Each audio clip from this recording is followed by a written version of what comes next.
You are looking at a fortress, a $60 million monument to excess. To the world, this house was a palace, a modern-day Versailles, built on Bad Boy Records and Ciroc vodka. But on this morning, the Department of Homeland Security didn't knock. They breached. When the feds walked out, they weren't just carrying boxes of evidence. They were carrying the shattered fragments of an American myth. They were carrying the receipts for a 30-year party that everyone wanted to attend, until the lights turned on. Sean Combs, Puff Daddy, P. Diddy, Brother Love, a man with more names than a fugitive. He was the sun that the entire hip-hop universe orbited around. He didn't just conquer the industry. He grabbed it by the throat and choked the money out of it. But there is a rule in physics, and there is a rule in hell. The brighter the light, the darker the shadow. We spent decades looking at the light. We looked at the white suits, the white parties, the white smiles. We forgot to look at what was hiding in the shadow. It creates a psychological effect known as the halo effect. By draping himself and his guests in the color of purity, Combs wasn't just throwing a barbecue. He was curating a perception. He was sanitizing his own history. It's a masterclass in manipulation. If everything looks this clean, how could the man running it be dirty? But that's the paradox of Sean Combs. He is the ultimate duality. He is the man who opened doors for black ownership in corporate America, and the man who allegedly locked doors to keep his victims inside. He is the genius who discovered the Notorious B.I.G, and the chaotic element that some claim led to his demise. We are not here to read you the headlines. You have Twitter for that. We are here to perform an autopsy on a living soul. We are here to answer the question that haunts every empire built on blood. What is the price of being a king? Psychology tells us about the Dark Triad, 3 personality traits that, when combined, create the most dangerous and often the most successful people on earth.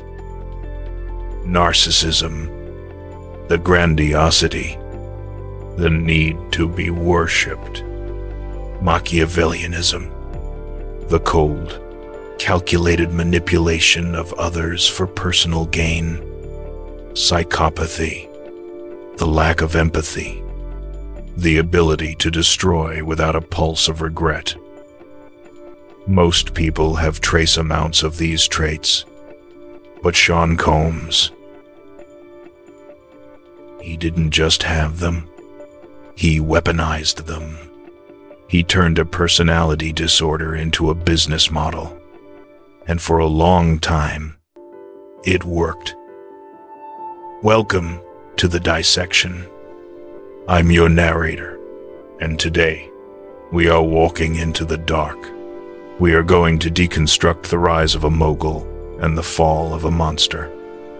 We will look at the psychology of control, the addiction to power, and the terrifying reality of what happens when a man starts to believe his own PR. But to understand the monster he became in the mansions of Los Angeles, we have to go back to where the hunger started. We have to go back to a time before the diamonds, before the Diddy.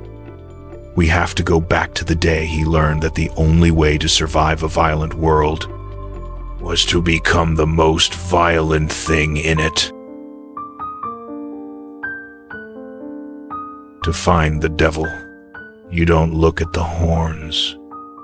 You look at the hole in the soul where the empathy used to be. And for Sean Combs, That hole was dug on a cold morning in 1972. Harlem, the era of heroin and hustlers. Sean is 3 years old. His father, Melvin Combs, leaves the house. He is a man known on the streets, an associate of the infamous Frank Lucas, a man who dealt in the kind of products that ruin neighborhoods. But to Sean, he was just daddy. Melvin was found slumped over the steering wheel of his Cadillac on Central Park West, executed. A drug deal gone wrong. But this is where the psyche of P. Diddy begins. Not with the truth, but with a lie.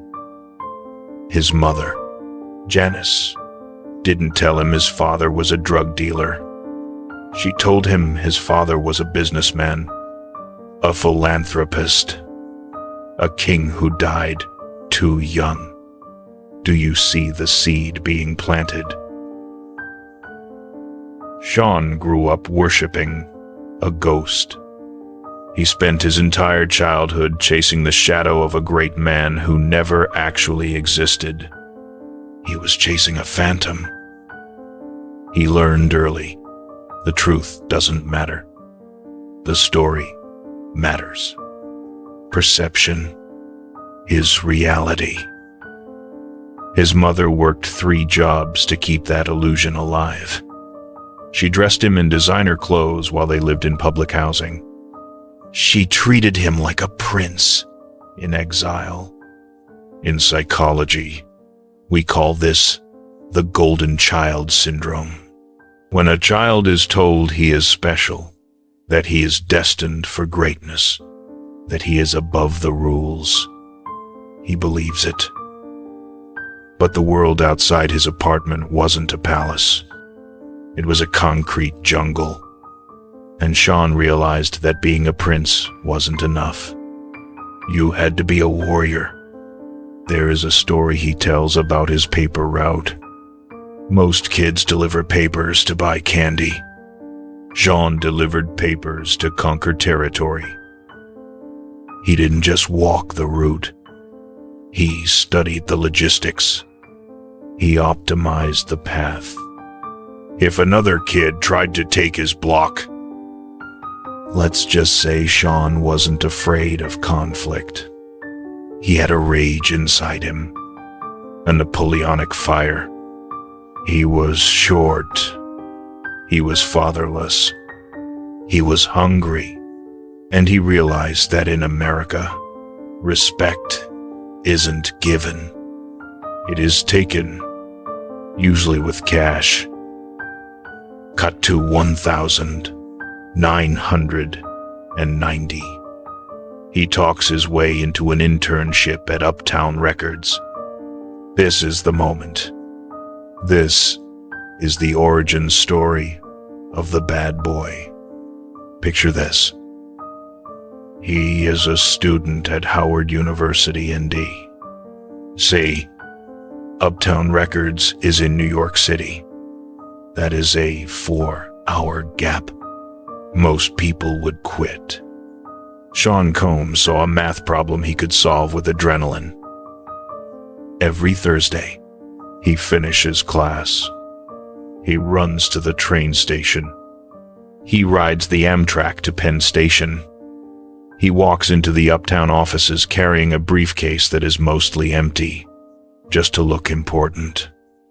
He didn't walk. He sprinted. He washed cars. He fetched coffee. He walked dogs. He was invisible.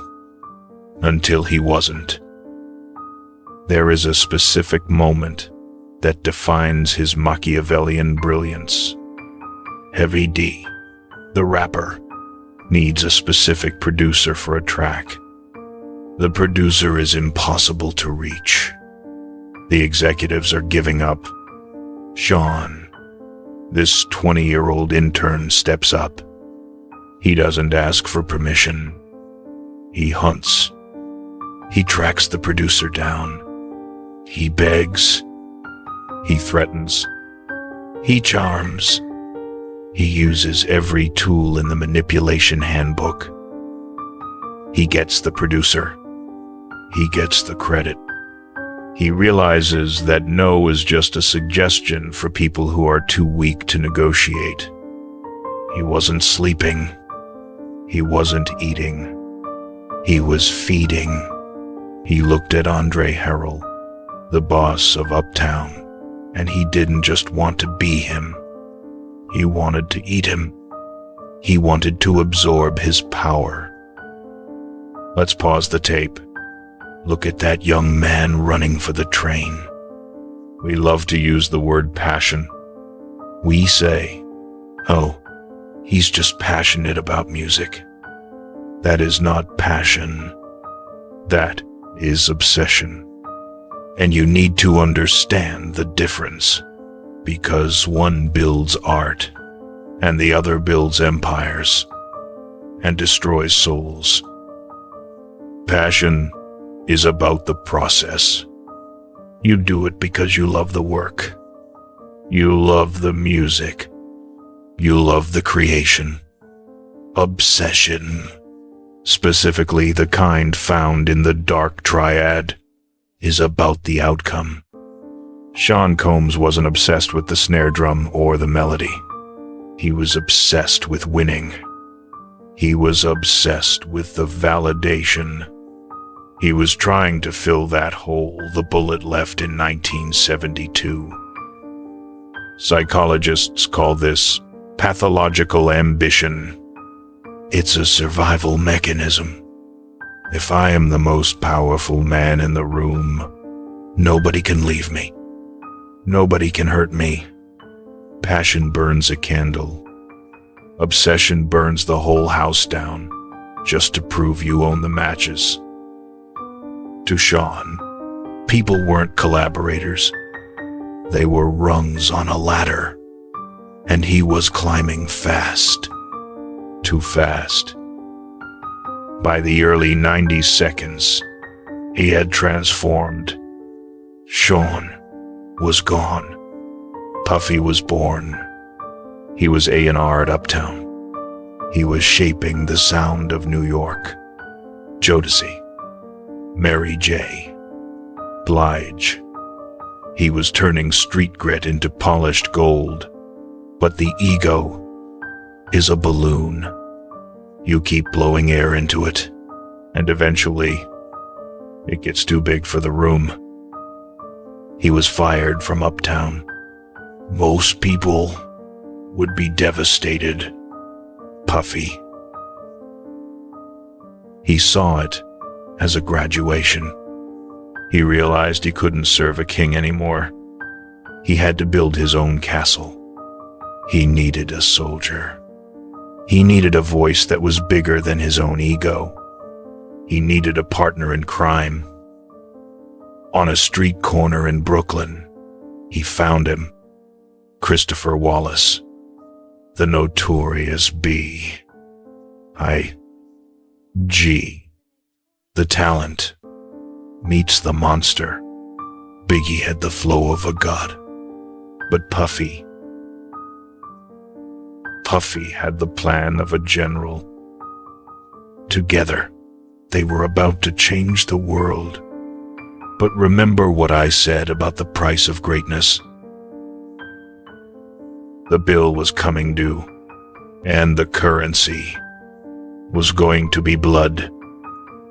The empire is rising, but so are the bodies.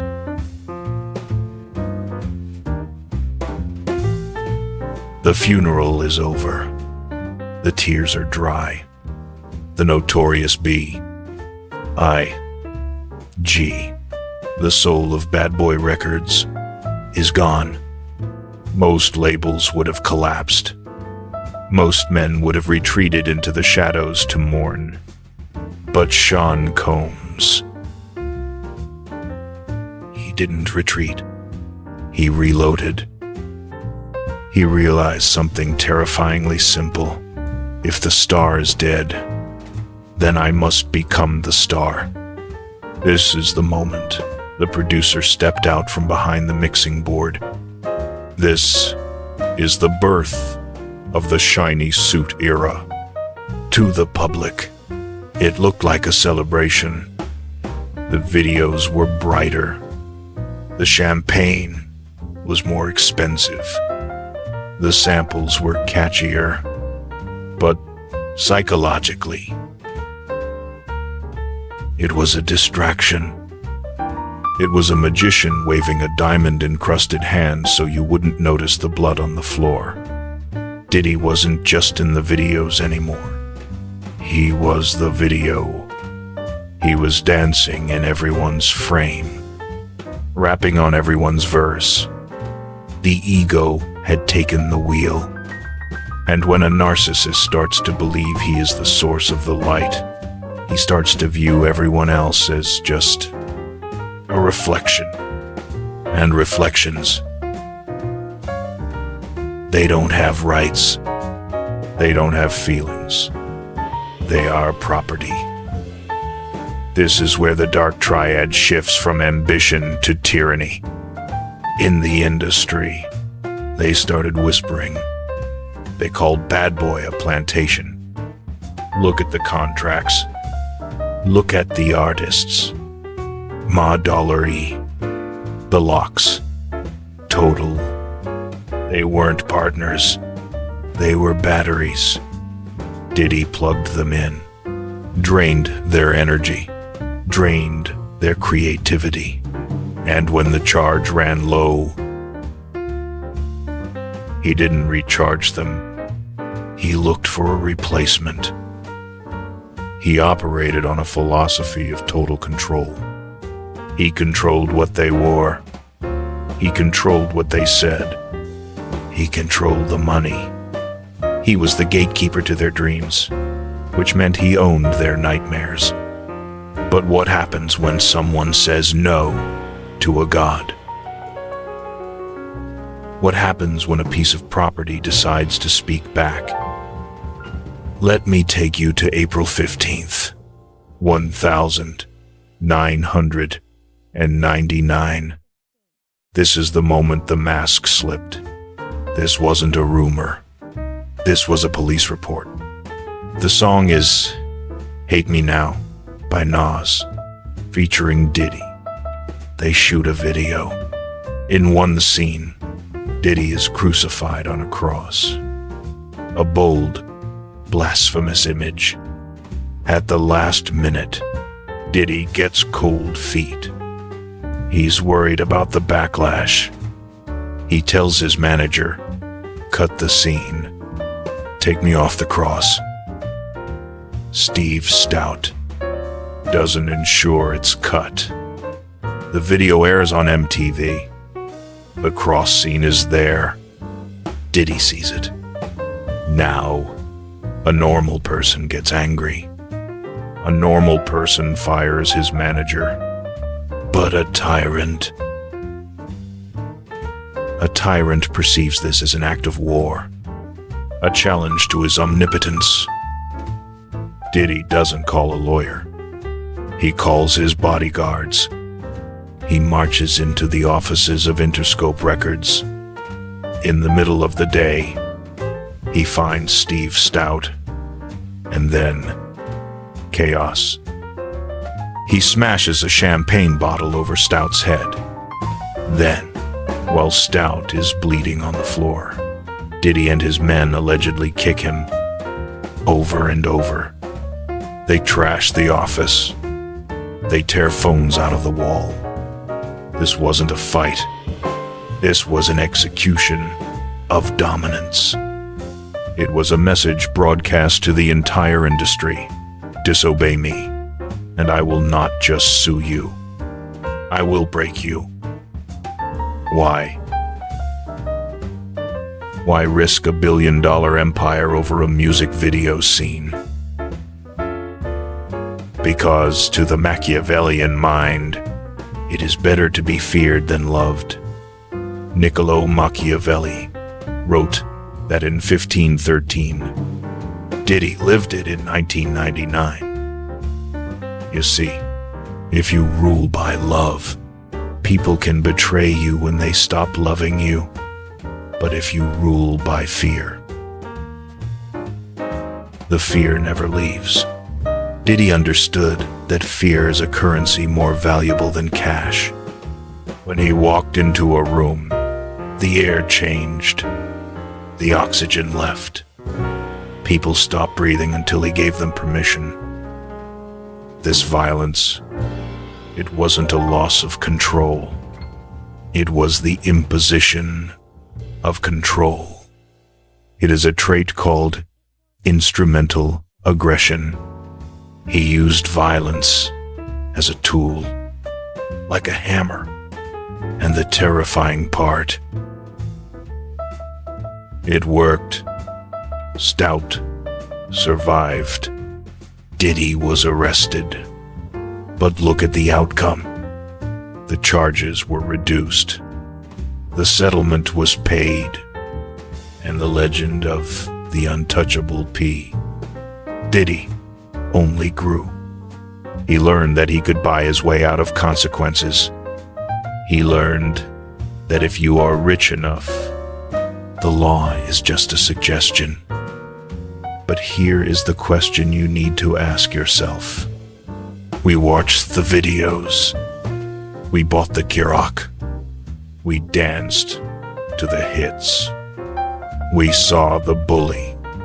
We saw the tyrant. And we applauded. Why? Because we are addicted to the spectacle of power. We forgive the monster as long as he entertains us. But power is a drug, and tolerance is a dangerous thing. When you feed a monster, it grows. And by the turn of the millennium, the monster was starving. The champagne bottle was just the beginning. The violence was about to move from the office to the bedroom and the club. The gun is loaded. The safety is off. And the night is just getting started. For 2 decades, Sean Combs defied gravity. He survived the East Coast-West Coast War. He survived the gun charges. He survived the shifting tides of the music industry.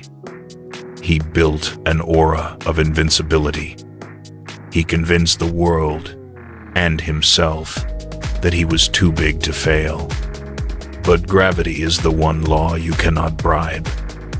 And the higher you build the tower, the more violent the collapse. The cracks didn't start with a bang. They started with a whisper. Rumors, blinds items, quiet settlements kept out of the press. But on November 16th, 2023, the dam broke. Cassie Ventura, the woman who stood by his side for over a decade, the woman he molded, styled, and controlled. She filed a lawsuit, and for the first time, the public didn't just hear rumors. They read the details, the violence, the coercion, the absolute, terrifying darkness behind the closed doors of the billionaire's lifestyle. Diddy did what he always does. He denied. He fought. He settled the lawsuit in 24 hours to make it go away. He thought he could buy silence one last time. But you cannot buy the truth when the world has already seen the receipts. Then came the video. The hallway footage from the Intercontinental Hotel. This is the moment the mogul died, and the monster was revealed to the world. There was no music, no editing, no shiny suits, just a man in a towel, chasing a terrified woman down a hallway, throwing her to the ground, kicking her, dragging her like luggage. It was primal. It was pathetic. In that grainy footage, we didn't see a genius. We saw a bully who had lost control, and the silence that followed that video was deafening. The brands dropped him. The friends disappeared. The key to the city was revoked. The phone, which had rung non-stop for 30 years, suddenly went quiet. This brings us to the most terrifying psychological state a human being can experience, the narcissistic collapse. You have to understand, for a man like Diddy, the public image is not just a mask. It is his skin, without the adoration, without the fear, without the applause. He doesn't exist. When the mask is ripped off, there is no real person underneath to handle the pain. There is only a vacuum. Imagine the atmosphere inside that mansion on Star Island. $60 million of marble and gold, but empty. The parties are over. The entourage has fled to save their own careers. He is walking through empty halls, surrounded by portraits of himself. This is the true cost of the Dark Triad. You treat people like objects your whole life. Eventually, you are left alone with your collection, and objects cannot love you back. This is the paradox of the tyrant. He spent a lifetime demanding loyalty, demanding ride or die. But loyalty bought with fear is not loyalty. It is a hostage situation. And when the hostage taker loses his gun, the hostages don't stay to comfort him. They run.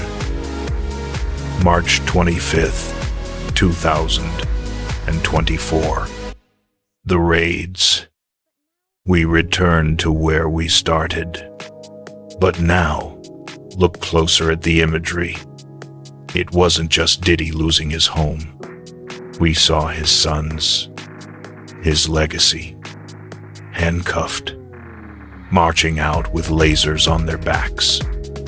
The sins of the father were literally visiting the children.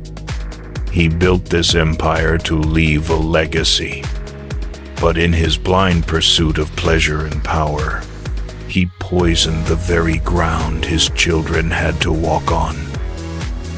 Let's stop and analyze this deep emptiness. Why do we, as human beings, need failure? Failure is the mechanism that teaches us empathy. It teaches us that we are mortal. It connects us to other people, because to struggle is to be human. But Diddy never allowed himself to fail. He bought his way out of every lesson. He cheated every test. So when the fall finally came, he had no emotional muscles to break the impact. He didn't just fall from a cliff. He fell into a mirror. And for the first time in his life, he was forced to look at the reflection without the filters. He didn't see a king. He didn't see a god. He saw a lonely, aging man who had consumed everything around him until there was nothing left to eat, except himself. The tragedy isn't that he lost his money. The tragedy is that he lost his soul decades ago, and he only just realized it when the checks bounced. The party is over. The lights are on, and the room is empty.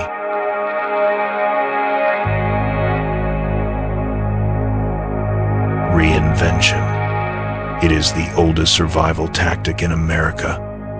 When the story gets ugly, you don't change the plot. You change the title. Sean Combs knew the walls were closing in. He felt the temperature of the culture shifting. The whispers in the industry were becoming shouts. So, in the final act of his career, he decided to perform one last magic trick. He tried to kill P. Diddy.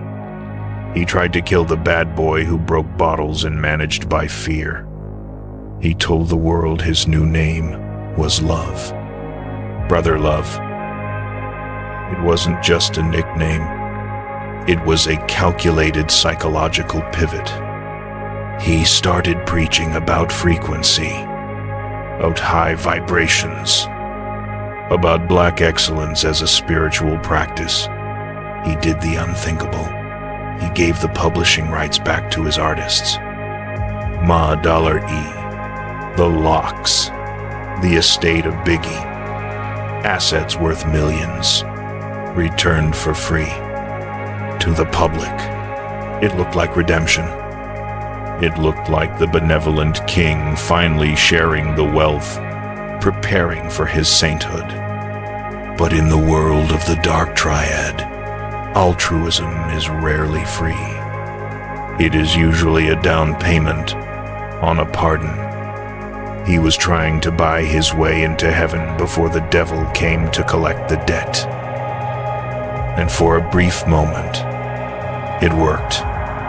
Let's look at the last shot. The final, blinding moment of glory before the darkness took over. September 12th, 2023. The MTV Video Music Awards. Diddy is there to accept the Global Icon Award. This is the highest honor. The victory lap. Imagine the scene. He steps onto the stage, and for 15 minutes, time stops. He runs through the hits. I'll be missing you. Bad boy for life. Mo money, mo problems. He is 53 years old, but he moves with the hunger of a 20-year-old. The crowd is screaming. Generations of fans are singing along. His children are on stage with him, smiling, looking at their father like he is a superhero. It was magnificent. It was flawless. It was his last dance. But unlike Michael Jordan hanging in the air for that final shot in Utah, capturing perfection, Diddy was hanging by a thread. There is a profound, haunting sadness in that footage. If you watch it today, this wasn't a celebration. It was a funeral for his own ego, disguised as a party. He was screaming love into the microphone, while the prosecutors were quietly stapling indictments together in a dark room just a few miles away. He was standing on top of the mountain, beating his chest, desperate to prove he still mattered. But the mountain was actually a volcano, and it was already erupting beneath his feet. Less than 2 months later, the lawsuit dropped. Then the raids. Then the handcuffs. The global icon era lasted less than a fiscal quarter. The resurrection failed. The magic trick didn't fool the audience this time. Now, the music has stopped, and we are left to sift through the ashes to answer the final question. What is the legacy of Sean Combs? Legacy is a heavy word. Usually, we talk about legacy in terms of creation. We cannot erase what he built. You cannot tell the history of modern music without the chapter on Bad Boy Records. He changed the sound of the 90 seconds. He invented the remix. He made hip-hop safe for the suburbs and profitable for the streets. He taught a generation of black entrepreneurs that they could be owners, not just employees, that they could own the vodka, the clothing line, and the network. He showed us that a kid from Harlem could drink tea with the royal family and sell records to the world. That is the greatness. That is the inspiration. But history is a judge that cannot be bribed. And history will not just remember the shiny suits and the chart-topping hits. It will remember the silence of the victims. His legacy is a paradox. It is a golden statue standing in a pool of mud. He leaves behind a blueprint for success, but it is a blueprint written in toxic ink. He taught us how to get to the top, but he also taught us exactly who we should not become when we get there. He became the ultimate example of the Icarus myth. He flew too close to the sun, not because he wanted to see the light, but because he thought he was the sun. This brings us to the final value, the lesson of immortality. The Dark Triad personality is obsessed with living forever. They want to be statues. They want to be myths. In a twisted way, Diddy achieved it. He will be remembered forever. But there is a difference between being a legend and being a warning. True immortality isn't about having your name on a building or a check. It is about the emotional footprint you leave on the souls of the people around you. It is about the people you lifted up, not the people you stepped on to get a better view. Diddy spent 30 years building a monument to himself. But in the end, a monument without a foundation is just a ruin waiting to happen. He wanted to be the king of New York, and in the end, he got his wish. But he forgot that most kings in history don't die in their beds. They die alone, holding on to a crown that no longer fits. The music is over. The legacy is sealed, and the silence is the loudest sound of all.